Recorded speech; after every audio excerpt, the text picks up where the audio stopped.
Uma jovem de 20 anos que era apaixonada por hipismo foi de bicicleta até o estábulo para ver seu cavalo. Ela nunca chegou ao seu destino. Ela foi encontrada quase sem vida em uma área arborizada e em seguida faleceu. A polícia não tinha nenhuma pista e o caso se arrastou por anos. Várias décadas depois, os investigadores reabriram o caso e encontraram uma pequena pista que, no fim das contas, ajudou a descobrir a verdade.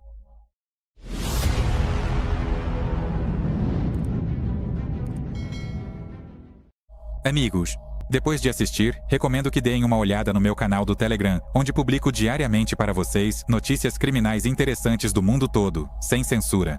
O link está na descrição. Jodi Loomis nasceu em 1944, no subúrbio de Seattle, chamado Mill Creek. Desde a infância, ela se apaixonou por cavalos e logo começou a praticar equitação.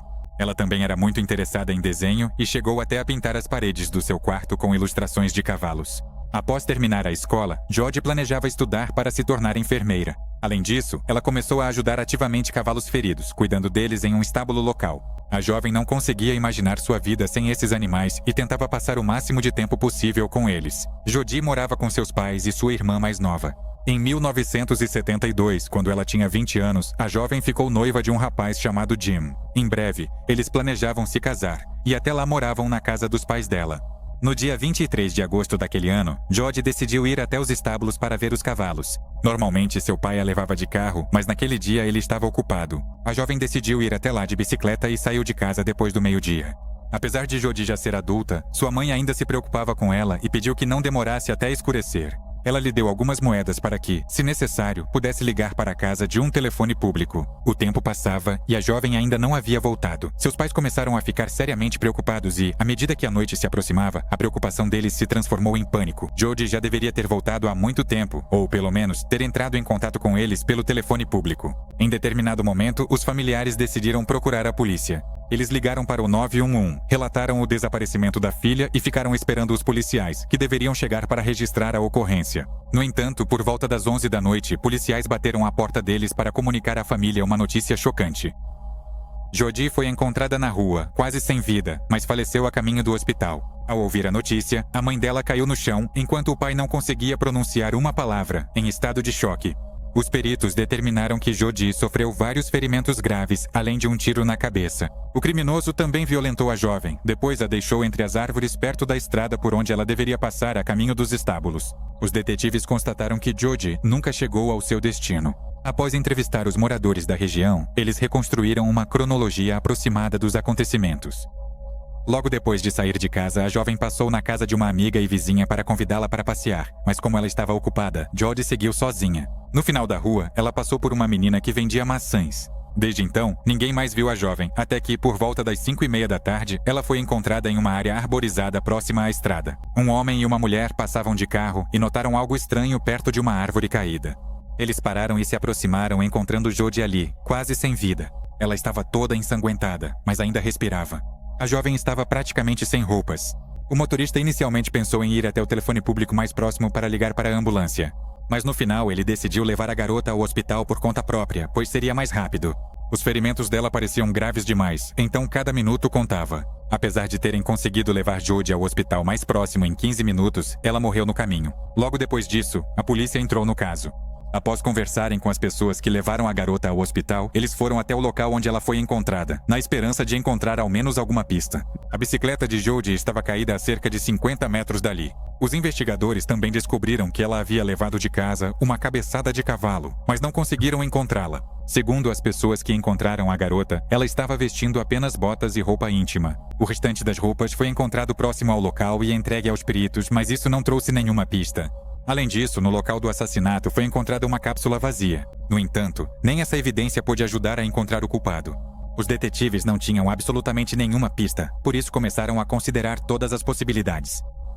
A primeira coisa que fizeram foi verificar o noivo de Jodi, mas o rapaz tinha um álibi incontestável.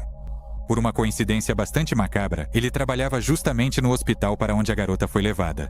Seus colegas confirmaram que naquele dia ele estava de plantão e não saiu do prédio. Depois disso, os investigadores decidiram verificar a família a qual pertencia aquele pedaço de área arborizada onde Jodi foi encontrada, mas também não conseguiram comprovar o envolvimento deles. Nesse ponto, os detetives já não tinham mais nenhuma pista. O caso ficou parado por muitos anos. Os policiais tentaram encontrar testemunhas que pudessem ter visto um homem suspeito no dia do assassinato, nas proximidades daquela área, mas também não tiveram sucesso nisso. Durante os 36 anos seguintes, a investigação desse caso não avançou em nada, até que em 2008 ele foi transferido para o Departamento de Homicídios Não Solucionados. A primeira coisa que os detetives descobriram foi que, ao longo das décadas, quase todas as provas importantes haviam desaparecido do depósito. Eles não conseguiram encontrar a bala que matou Jodi, sua roupa íntima e as amostras biológicas coletadas do corpo da vítima. Presumia-se que outros policiais haviam enviado essas provas para análise por engano, confundindo o caso de Jodi com um assassinato semelhante. E quando esse caso foi solucionado, as provas foram destruídas. Como resultado, os investigadores ficaram apenas com alguns itens, um par de sapatos e algumas outras peças de roupa. Eles foram enviados ao laboratório, onde os peritos fizeram uma descoberta inesperada. Em um dos sapatos, eles notaram uma pequena mancha. Após analisá-la, determinaram que era uma gota de sêmen masculino, que com grande probabilidade pertencia ao assassino de Jodi. Apesar de essa pequena evidência ter ficado armazenada por 36 anos, os peritos conseguiram extrair o perfil de DNA do suposto criminoso. Infelizmente, ele não estava presente no banco de dados do FBI. Isso indicava que, pelo menos na última década, o assassino não havia sido processado por crimes graves. Os investigadores compararam essa amostra com o perfil de DNA de vários suspeitos, incluindo o noivo de Jodi. Eles também entrevistaram muitos homens que, na época do assassinato, moravam naquela região e pediram que fornecessem suas amostras de DNA. Infelizmente, todos esses esforços não trouxeram nenhum resultado. A polícia não obteve nenhuma correspondência. Aos detetives restava apenas esperar que o criminoso chamasse a atenção da polícia e que seu DNA fosse incluído no banco de dados. Mas até lá, eles simplesmente não tinham com o que trabalhar. Por fim, eles decidiram tentar mais uma coisa. Os policiais participaram da criação de um baralho de cartas, onde cada carta continha informações sobre diferentes crimes não solucionados ocorridos no condado. O caso de Jodi também entrou nessa lista, e os baralhos foram distribuídos nas prisões locais. Os investigadores esperavam que algum dos detentos pudesse ter ouvido falar desses casos por meio de seus companheiros de cela. Assassinos costumam se gabar do que fizeram, sem se preocupar muito que outros criminosos contem isso à polícia. No entanto, eles frequentemente trocam essa informação por redução de pena ou por melhores condições de detenção. Infelizmente, essa medida não trouxe nenhum resultado, e o caso voltou a ficar parado. Ele só foi reaberto em 2018, quando o avanço da análise de DNA deu aos investigadores novas e únicas possibilidades. Foi justamente nesse ano que começou a ser usada ativamente uma tecnologia inovadora chamada genealogia genética. Com a ajuda dela, os especialistas podiam encontrar parentes do portador do DNA, o que deu à polícia uma oportunidade única de identificar suspeitos. Em julho de 2018, os detetives enviaram a amostra de DNA do assassino de Jodi para o laboratório particular Parabon, e os especialistas começaram a procurar seus parentes. O uso bem-sucedido dessa tecnologia só é possível se algum parente do portador do DNA já estiver presente nos bancos de dados genéticos. Pode ser até mesmo um parente distante. Por isso, na maioria das vezes, os investigadores precisam realizar um enorme volume de trabalho para chegar até o assassino. No final das contas, os especialistas da Parabon encontraram um primo de terceiro grau do assassino, e os detetives, junto com um especialista em genealogia, começaram as buscas. Eles estudaram a árvore genealógica desse primo, procurando seus parentes e eliminando as pessoas inadequadas com base em sexo, idade e outros critérios. Eles precisavam de alguém que morasse perto da região onde o assassinato ocorreu. Após um trabalho exaustivo, eles finalmente chegaram aos pais do suposto assassino. Eles moravam a apenas meia hora de carro do local onde Jodi foi encontrada. Mas havia um problema. O casal tinha 6 filhos homens. Assim que os detetives começaram a investigar suas biografias, imediatamente identificaram o principal suspeito. Ele morava a apenas 8 quilômetros do local do assassinato e já havia sido acusado 5 vezes por crimes violentos, inclusive contra crianças. No entanto, o tribunal sempre o absolveu e o homem nunca sofreu uma punição séria. Seu nome era Terrence Miller. Em 1972, ele tinha 30 anos. Ele viveu toda a sua vida no mesmo lugar e, em 2018, continuava morando lá com sua esposa, com quem era casado há 43 anos. Antes disso, o homem havia se casado 3 vezes, e em todas as ocasiões, o casamento terminou em divórcio. Ele se casou pela primeira vez aos 18 anos, quando sua noiva tinha apenas 14. Em alguns anos, eles tiveram 2 filhas após o que o casal se separou. Com a esposa seguinte, ele também teve uma filha. E durante o terceiro casamento, Miller teve mais 2 filhas. Assim, o homem teve 5 filhos de 3 mulheres diferentes. Durante a maior parte da vida, ele trabalhou como operador de máquinas pesadas. E na aposentadoria, ele e a 4ª esposa se dedicaram à venda de produtos de cerâmica. Parecia que esse aposentado tranquilo não se encaixava no papel de um assassino impiedoso. No entanto, os detetives estavam praticamente certos de sua culpa. Para conseguir uma amostra de seu DNA, eles tiveram que vigiar o homem por vários dias. Os investigadores tentavam encontrar algum objeto no qual ele pudesse ter deixado seu material biológico para entregá-lo aos peritos para comparação. E no dia 28 de agosto, eles tiveram essa oportunidade. Miller foi ao cassino e, antes de entrar, jogou um copo de café de papel na lixeira. Os detetives pegaram o copo e o levaram para o laboratório. Os peritos constataram que o DNA desse copo coincidia completamente com o sêmen encontrado no sapato de Jodi. Isso confirmava de forma incontestável a culpa do homem. Os investigadores começaram a preparar o caso para ser encaminhado ao tribunal. Esse processo levou vários meses, durante os quais Miller nem sequer suspeitava que os segredos de seu passado logo seriam conhecidos por todo o mundo. No dia 10 de abril de 2019, o homem de 77 anos foi finalmente preso sob a acusação de assassinato. O tribunal fixou uma fiança no valor de $1 milhão e no dia 14 de junho, Miller conseguiu pagar essa quantia. Descobriu-se que ele utilizou os serviços de uma empresa especializada que paga a fiança em troca de uma porcentagem não reembolsável. O suspeito gastou $100 mil para aguardar o julgamento em sua casa, e não em uma cela de prisão. Ele foi obrigado a usar uma tornozeleira de monitoramento e teve seus deslocamentos restritos, podendo sair de casa apenas para ir ao mercado ou ao médico. Os familiares de Jodi ficaram indignados com o fato de o tribunal ter permitido que o assassino voltasse para casa, já que ele já havia vivido em liberdade por 47 anos após o crime. No entanto, as reclamações deles não influenciaram em nada a decisão do tribunal. Inicialmente, a primeira audiência desse caso foi marcada para o mesmo ano, mas os advogados de Miller pediram um adiamento. No ano seguinte, eles novamente exigiram o adiamento da audiência, alegando que não tiveram tempo suficiente para se preparar devido à pandemia. No final de 2020, eles tentaram mais uma vez adiar o início do julgamento, mas dessa vez seus pedidos foram negados. Por fim, os advogados entraram com um pedido para excluir a amostra de DNA da lista de provas, pois questionavam os resultados da perícia. Mas o tribunal rejeitou esse pedido. No final, o processo começou no dia 26 de outubro. Miller declarou sua inocência e se recusou a depor, deixando todo o trabalho para seus advogados.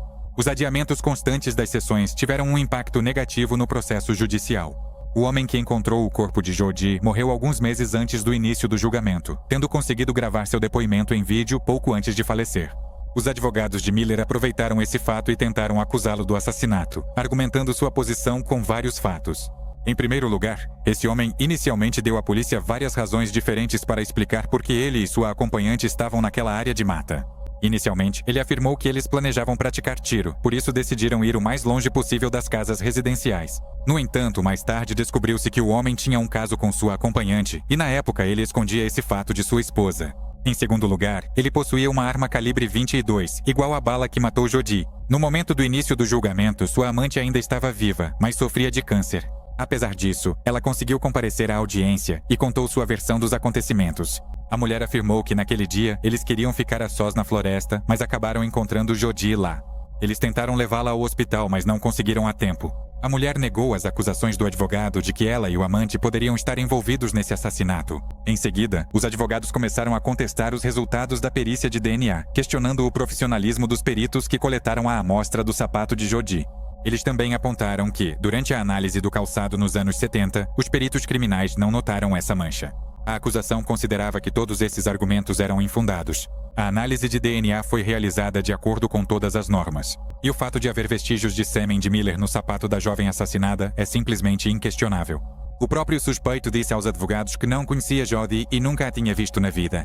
Por causa disso, os advogados nem sequer puderam supor que havia uma relação consensual entre seu cliente e a vítima.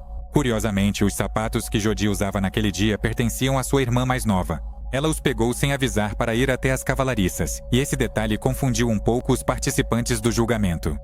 Foram levantadas hipóteses de que o sêmen de Miller poderia ter ido parar nesses sapatos antes do assassinato. No entanto, essa versão também parecia improvável. O homem não conhecia a irmã de Jodi, que na época tinha apenas 12 anos. No tribunal, ela confirmou que nunca o tinha visto na vida. Por isso, essa versão não foi levada a sério. Segundo a acusação, Miller avistou Jodi em uma estrada deserta e, ameaçando-a com uma arma, a levou para uma área de mata. Lá, ele violentou a jovem, a matou e fugiu pouco antes de um homem chegar ao local com sua amante. Apesar de os advogados terem conseguido semear dúvidas entre os jurados, o próprio Miller não acreditava na vitória. A acusação incluiu a gravação de uma conversa telefônica dele com a esposa, quando o homem ainda estava sob custódia. Lá, ele dizia que iria para a prisão e que isso era inevitável. Ele apontava que havia seu DNA no caso e que era impossível contestar tal prova. Durante toda a conversa, ele não declarou sua inocência nenhuma vez, apenas repetia que teria que passar o resto da vida atrás das grades. O processo judicial terminou na sexta-feira, 6 de novembro, e os jurados receberam alguns dias para tomar uma decisão. O juiz lhes deu uma pausa para o fim de semana e na segunda-feira eles retornaram para as deliberações. Enquanto eles estavam no prédio do tribunal, a esposa de Miller ligou para a polícia e informou que seu marido havia tirado a própria vida com uma arma de fogo. De acordo com as condições de sua liberdade sob fiança, ele era obrigado a entregar todas as armas à polícia, mas o homem manteve uma pistola. Miller faleceu no local aos 78 anos, porém os jurados não sabiam disso. 3 horas depois, eles tomaram uma decisão e estavam prontos para anunciá-la. No entanto, os advogados de Miller exigiram que isso não fosse feito. Na opinião deles, após a morte do homem, não fazia sentido anunciar o veredicto. No entanto, o juiz pensava diferente. Ele declarou que a família de Jodi tinha o direito de saber o veredicto, e os jurados deram sua palavra. Eles consideraram Miller culpado de assassinato. Infelizmente, os pais da jovem não viveram para ver esse momento. O pai dela faleceu em 2005 e a mãe, no início de 2019. Sua irmã mais nova agradeceu ao tribunal, à polícia e aos peritos que encontraram o assassino de Jodi e levaram o caso até o fim, apesar de todas as circunstâncias. Ela admitiu que sua família, com o passar dos anos, perdeu a esperança de um dia descobrir a verdade. No entanto, isso aconteceu. Compartilhe sua opinião nos comentários e não se esqueça de deixar um like se você gostou do vídeo. Também recomendo que você se inscreva no nosso canal do Telegram, onde publicamos diariamente as notícias criminais mais interessantes de todo o mundo. Obrigado por assistir.